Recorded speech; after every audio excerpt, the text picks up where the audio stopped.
partner. I'm Rishi. We are from Thursday Tutor Class at IM and our topic is intercultural relationships. So, let's begin. How are you today? I'm good, how are you?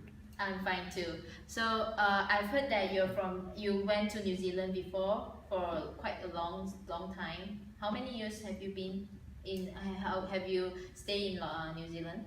About 2 years. Give 2 years left, yeah. About 2 years. Mm. Wow, that's a very long time. So, for our assignment, we are going to do intercultural relationship. So today we are going to interview Aaron for our assignment. How do you feel about meeting members of the other cultures for the first time? For me, it was a little bit scary because in New Zealand, I thought that they look scary, but they're actually very friendly people, so it's actually not so bad. Okay. What information best prepare you to interact with them, and where did you get it? When I visited Australia, I noticed that they're very similar to New Zealand people, so I went and talked to Australians, then I learned how to talk to them. Then when I went to New Zealand, it's very similar lah.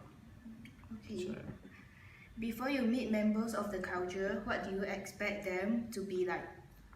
I watch a lot of like rugby, so I thought they would be like the All Blacks. You know the All Blacks, the one that do the haka. They're very scary. So I thought that the New Zealanders would be very scary, but actually they're quite friendly. So it's not so bad. Did you encounter any surprises when you began interacting with members of the culture? Yes, the people in the New Zealand culture seem very strongly attuned to romance. They will start dating as young as like 15 or 13. Wow. And then they'll get married as soon as they hit 21 or 22. So all my friends were leaving school because they already got married, or they got pregnant, or they living together lah. So there'll be a lot of people getting married and then getting divorced like very early, like 2 years early, then they get divorced. So the divorce and marriage is very common there, and it did in a very young age. Divorce rates are very high in New Zealand. So how do you see the difference between Malaysia and New Zealand? I think Malaysia we care more about building the relationship first. So and the people here are more shy. So if you want to be in a romantic relationship, it takes longer for us to get to know each other So it'd be, by the time we get very serious, it'd be like 25 years old already. Yeah. And then a lot of Malaysians like to marry at the age of 13, but New Zealand they can get married much earlier than that, 25, 22. I have one friend who got married at the age of 19, very early. It's like the marriage, they see marriage as a more simple thing, but in Malaysia we are seeing marriage in a more important and very serious thing. I see. So how would you describe the experience of forming relationships with members of this culture? For New Zealand, it was a very interesting feeling because the people there were very unique.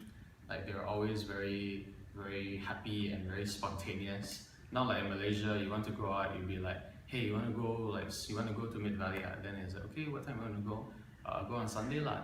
Like, but New Zealand is like, hey man, we're going to go get drunk tonight. Let's go. And then I'll be like, now it's 12 o'clock. Like, yeah, let's go. Then they pull me out of the house, and then we'll go get drunk at the bar. So they are kind of random, like suddenly let's hang out, and they would just go. Yeah, they'll be like, let's hang out, and then already habis already. They won't make a plan like advance. Not like Malaysia lah. I see. What advice would you give to people who is unfamiliar with the culture about forming relationships with members of this culture?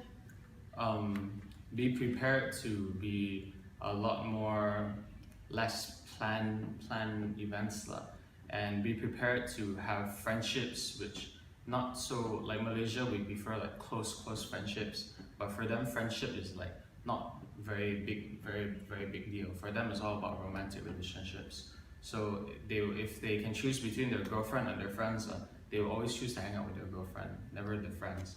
Oh, So that means if you get friends there, you can get close friends, but usually also sometimes you have to be like, oh, they don't want to go out because they're going out with their girlfriend, and so okay lah, maybe next time. And yeah, be prepared to deal with their very overly friendly personality, and sometimes they are very too nice to you. that's so interesting to know. But actually, I thought New Zealand people, they are like, they will, when they're having a girlfriend, they will also hang out with the friends, but the girlfriend is also joining. But then with what you said just now, it's like they are always hanging out with the girlfriends, not but not with the friends that and let the girlfriend to join us. Is it? Wow, that's so interesting to know. So one last question. So this is extra questions from us. What is the difference between the school life in that country, I mean New Zealand and Malaysia? For Malaysia and New Zealand, the curriculum is very different.